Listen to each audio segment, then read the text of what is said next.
Como o INSS calcula a pensão por morte agora em 2026?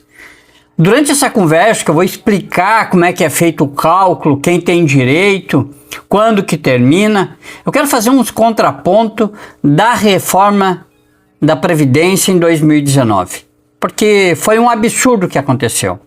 Meu nome é Vital Barbosa, eu sou advogado previdenciário e diariamente eu venho trazendo vídeos aqui para a gente conversar sobre aposentadoria e sobre alguns benefícios do INSS. Você sabia que muitas famílias deixam de receber milhares de reais porque fazem o pedido pensão por morte fora do prazo? É uma coisa que a gente tem que cuidar muito isso aí. E eu sei que é um momento muito difícil ali para o beneficiário, aquela situação que perdeu o seu ente querido e ter que lidar com a situação ainda com a Previdência Social. Nesses momentos é muito bom ter algum amigo, alguma irmã, um parente assim que esteja mais lúcido, não está tão envolvido emocionalmente para tratar desse assunto, porque é um assunto complicado de se lidar. E tem que ter muito tato também. E tem que, porque muitos documentos que exigem, porque ficou mais difícil. Depois da reforma de 2019, tanto para o aposentado, pensionista, para quem vai se aposentar, foi um baque. Foi uma reforma que sangrou os trabalhadores, as trabalhadoras. Digo, porque foi uma coisa assim bem pensada para prejudicar aquelas pessoas que mais necessitam, que é a pessoa que vai se aposentar, é a pessoa que vai receber o seu benefício. Então a gente tem que ter muito cuidado realmente e prestar muita atenção nessa questão de quem na época estava no governo que fez essa reforma aí de 2019, que só veio prejudicar tanto os pensionistas como os aposentados. Então eu preciso falar isso para vocês. Tá? Então muita gente perde porque está fora do prazo. E pior, muita gente acredita que a viúva ou os filhos vão receber exatamente o mesmo valor da aposentadoria que o falecido já recebia. O falecido, e isso não é verdade, e o falecido ele já não recebia o total que ele deveria. Porque a aposentadoria, a pessoa se aposenta ganhando um salário, e quando vai fazer a aposentadoria, é rebaixado esse salário. E quando os dependentes vão receber a aposentadoria por morte, perde mais o valor ainda. Então, mudou muito. Os trabalhadores foram muito prejudicados. Então, a aposentadoria não é a mesma que o falecido recebia. Isso não é verdade. Porque depois da reforma da Previdência, as regras mudaram completamente. E hoje o valor de uma pensão pode ser bem menor do que ele recebia. E neste vídeo eu vou te explicar. Se você tiver qualquer dúvida, deixe nos comentários que eu vou responder. Porque quem realmente tem direito, como o INSS faz o cálculo, quanto tempo a pensão dura, e o erro que faz muitas famílias perderem dinheiro para sempre.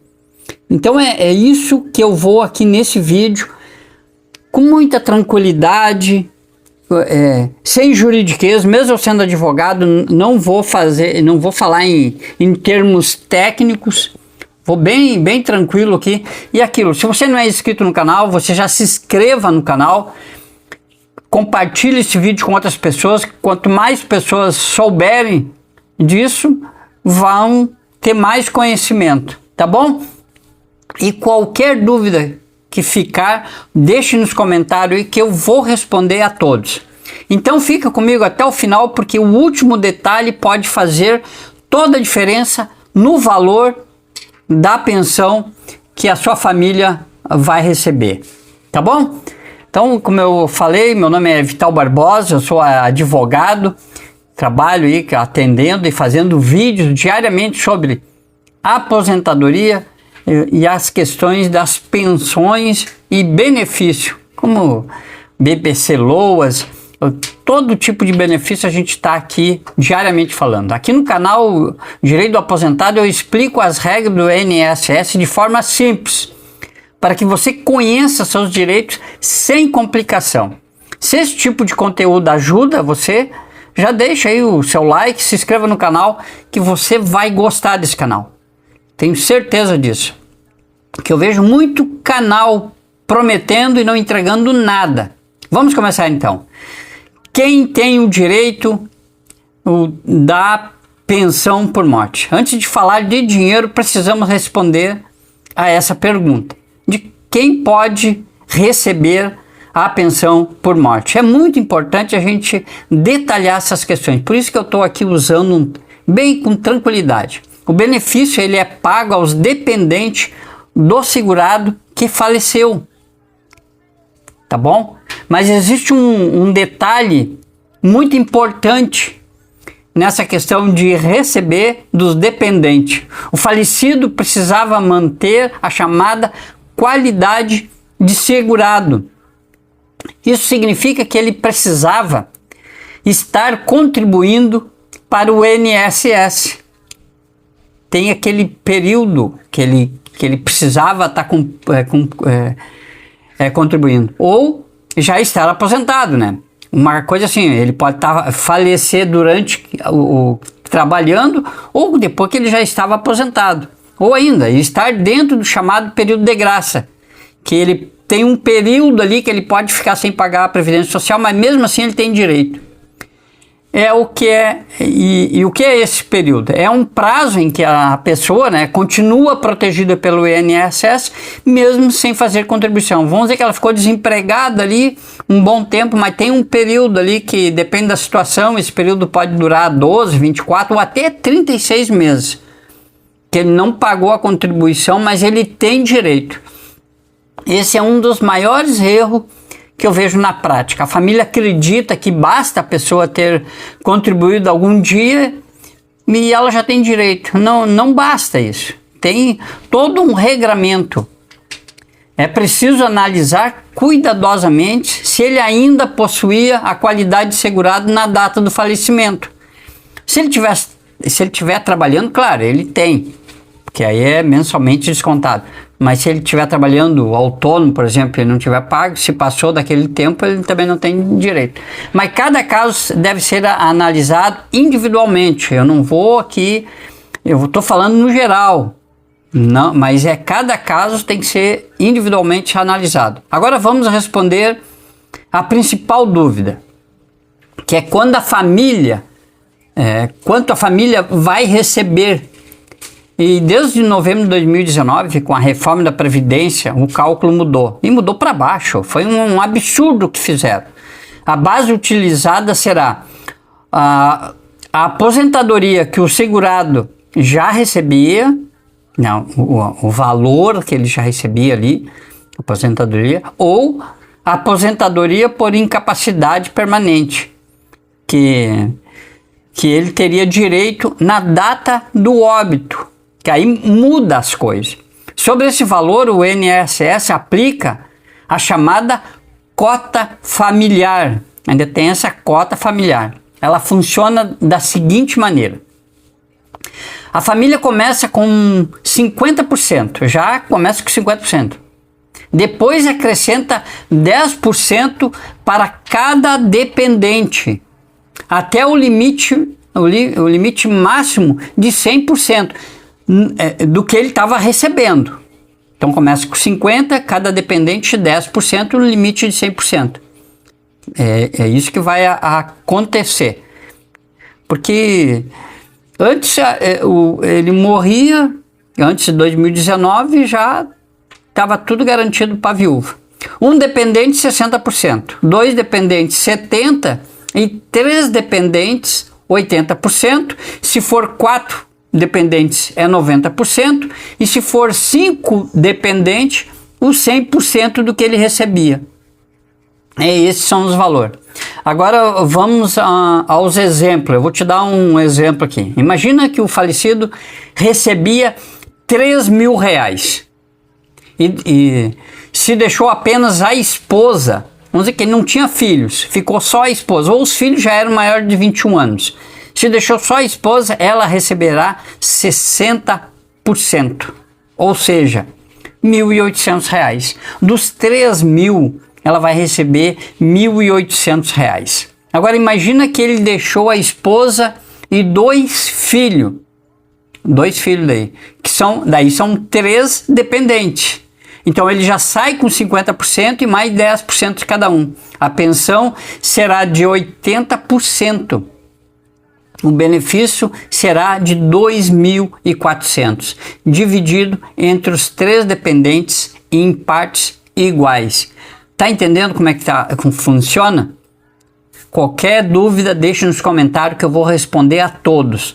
Perceba que a aposentadoria não passa automaticamente para a família. Não passa. Vai ter que ver quantos dependentes tem. Esse é um dos maiores mitos sobre a pensão por morte. É dizer, não, agora passou para a família e vou receber para sempre. Não é assim que funciona. O que acontece quando um filho completa 21 anos? Essa é uma dúvida que aparece todos os dias. Vou completar 21 anos. Quando um filho completa 21 anos, normalmente ele deixa de ser dependente.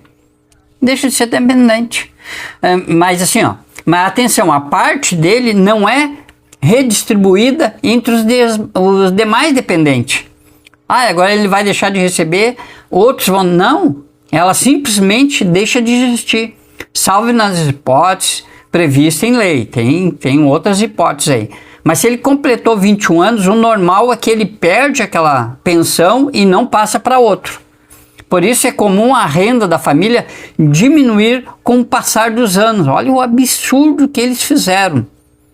Com o passar dos anos vai saindo dependente e a renda vai baixando. Por quanto tempo a pensão dura? Agora agora chegamos ao ponto que quase ninguém explica. A pensão não é vitalícia para todos, não é para todo mundo, como era antes de 2019. Para os filhos, ela normalmente termina aos 21 anos, como eu falei há pouco aqui. Chegou a 21 anos, termina. Já os dependentes inválidos ou pessoas com deficiência continuam recebendo enquanto permanecer essa condição. Então, se ele não pode trabalhar mesmo, é uma pessoa que tem algum problema ali, que não vai. No caso do cônjuge ou companheiro, a duração depende de vários fatores. Primeiro, se o casamento ou união estável. Segundo, a idade do dependente na data do falecimento, da esposa ou do esposo, a idade dele. Se o casamento tinha menos de 2 anos e não ocorreu a morte por acidente ou doença relacionada à união, a pensão normalmente dura apenas 4 meses. Acredite, pode durar só até 4 meses. Foi uma coisa horrorosa o que fizeram com a reforma da Previdência. Cumprindo os requisitos legais, o tempo de duração varia conforme a idade do dependente. Cada caso é um caso. Quanto mais jovem, menor costuma ser o período de recebimento. Nas regras atualmente vigentes, o benefício pode ir de poucos anos até se tornar vitalício, para dependentes que atinjam a idade prevista na legislação na data do óbito. Há casos tem que ser analisado individualmente. Por isso desconfie aí, quando alguém disser que toda a pensão por morte é para sempre. Não é verdade. Isso simplesmente não é verdade. Isso aí é uma fake news que as pessoas passam aí para chamar o público. Não. Tem 3 detalhes que pouca gente sabe também, a gente estuda para vir aqui gravar esse vídeo. Primeiro, a pensão nunca poderá ser inferior ao salário mínimo quando considerada em um valor total. Não vão receber menos que um salário mínimo. Entretanto, quando existe divisão entre vários dependentes, a parte individual de cada um poderá ficar abaixo do salário mínimo. Vamos dizer que a pessoa ganhava um salário mínimo. e vai dividir para 2 pessoas, daí cada um vai receber 50% do salário mínimo. Segundo, quando houver dependente inválido ou uma deficiência intelectual, mental ou grave, a legislação prevê regras específicas para que podem garantir um cálculo mais favorável. Por isso que eu disse individualmente, cada caso é um caso. Terceiro, é possível acumular aposentadoria com pensão por morte. É possível. Como é possível também o cônjuge casar novamente. Mas existe uma regra importante: o benefício de maior valor é pago integralmente. Tá? Então, o segundo benefício sofre uma redução conforme as faixas previstas na lei. Tudo tem que ser analisado, a documentação toda do dependente, de todos os dependentes. Dependendo da situação, essa redução pode ser significativa, né? Então tem que ter muito cuidado. O prazo que faz a família perder o dinheiro. Isso aqui é muito importante. Às vezes a pessoa perde dinheiro e às vezes muito dinheiro, né? Que vem um detalhe extremamente importante agora que eu vou falar. Imagina uma pensão de R$3.000 por mês. Se a família demora 6 meses para fazer o pedido, porque ela tem que fazer o pedido o mais breve possível, ela pode perder de receber R$18.000. Já era, não recupera mais. Isso acontece porque o prazo faz toda a diferença. Então, o mais breve possível de você arrumar a documentação e entrar já com o pedido, melhor. Porque se você passou muito tempo, aquele dinheiro não recupera. Quando o requerimento é apresentado dentro do prazo legal, a pensão pode retroagir a data do óbito, observadas as regras aplicáveis a cada dependente. Olha, é individual as coisas, eu não posso falar aqui uma coisa genérica para todo mundo. Fora desse prazo, em muitas situações, o benefício passa a valer apenas na data do requerimento. Se passou do prazo, é na data que fez o requerimento. Daí passou 6 meses, já perdeu. Por isso, nunca deixe para depois. Já vai lá e arruma a documentação. Quanto mais cedo procurar orientação, menores são as chances de perder os valores. Agora, os documentos necessários. Porque antes de terminar, eu preciso dizer isso. Anote aí. Os principais documentos normalmente exigidos pelo INSS. A certidão de óbito, tem que ter a certidão do óbito, que é o documento do falecido. A gente tem a certidão de nascimento, depois a carteira de identidade é a certidão de óbito. Documentos pessoais dos dependentes, de cada um que vai receber, certidão de casamento ou prova da união estável, certidão de nascimento dos filhos que vão estar ali participando desse, que são menores de 21 anos, e dependendo do caso, documento que comprove a dependência econômica. Sempre é bom, se já dependia economicamente do falecido, levar esse documento. Ter essa documentação organizada agiliza bastante a análise do pedido. Tô sendo aqui, até demorou um pouquinho o vídeo, mas explicar bem para as pessoas entenderem de vez isso aí. E se esse vídeo ajudou você, compartilhe agora com alguém que perdeu um familiar e que precisa saber dessas informações. Que essa informação pode evitar que uma família inteira perca um direito importante. Se você quer mais alguma coisa aí, é só deixar nos comentários. Qualquer dúvida aí, que as pessoas às vezes pedem meu e-mail, eu envio meu e-mail, envio meu telefone para vocês entrarem em contato, tá bom? Se inscreva no canal, ative o sininho e continuem acompanhando os conteúdos. Diariamente eu tenho conteúdo aqui para os aposentados e pensionistas, tá bom? Fica com Deus e até o próximo vídeo. Um grande abraço.